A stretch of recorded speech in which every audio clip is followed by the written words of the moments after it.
நமஸ்காரம். குத்து விளக்கெறிய கோட்டுக்கார் கட்டில் மேல் மெத்தென்று பஞ்சசயனத்தின் மேலேறி கொத்தலர் பூங்குழல் நப்பின்னை கொங்கை மேல் வைத்து கிடந்த மலர் மார்பாவாய் திறவாய் மைத்திடம் கண்ணினாய் நீயுன் மணாலனை எத்தன போதும் தொழிலழவொட்டாய் காண் எத்தனை ஏலும் பிரிவாற்றகில்லாயால் தத்துவமன்று தகவேலோரம்பாவாய். இந்த பாசுரத்துல ஸ்ரீயாண்டாள் நப்பின்னையையும் கண்ணனையும் சேர்ந்து எழுப்பறான்.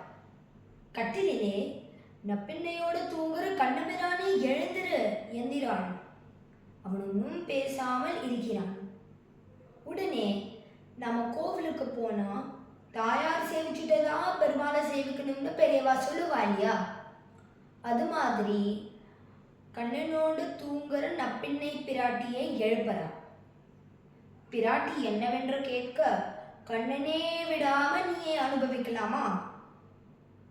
எங்களுக்கும் அவனோட அனுகிரகம் கிடைக்கிற மாதிரி அனுப்பிவை என்று வேண்டுகிறாள். ஆண்டாள் திருவடிகளே சரணம்.